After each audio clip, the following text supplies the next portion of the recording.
China's Sinopec Corporation has joined a group planning to build an oil refinery in Alberta, an enterprise that would strengthen demand for the Canadian province's heavily discounted crude.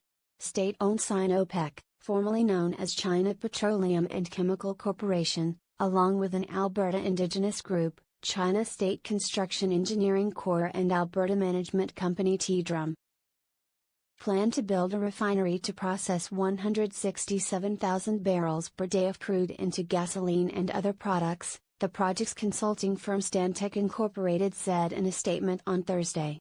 The Sinopec Global Refinery would cost $8.5 million, with a financing plan still to be worked out, said Teedrum President Ken Horn, who is leading the effort. Ownership has not been determined. The group hopes to receive regulatory approval from the Alberta and Canadian governments within 2 years, he said in an interview on Friday. Most of the refined products will be exported. It helps create value for the bitumen, Horn said, referring to the terry, semi-solid form of Alberta's heavy crude. Right now, we ship most of that crude out of the province. We should do a lot more to maximize the value of that asset. Most of Canada's crude is produced in landlocked Alberta, where pipeline capacity has not expanded as rapidly as production.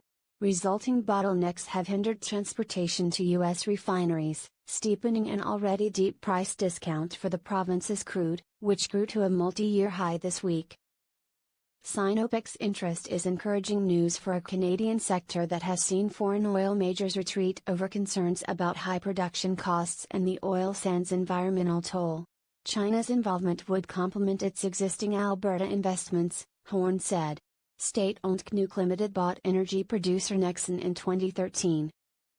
If Sinopec plans to ship refined products from Canada to China, it would likely move them by rail to the Pacific Coast, since pipeline space is limited, said GMP First Energy analyst Michael Dunn. It may make more sense for China to import Canadian crude and refine it domestically, he said.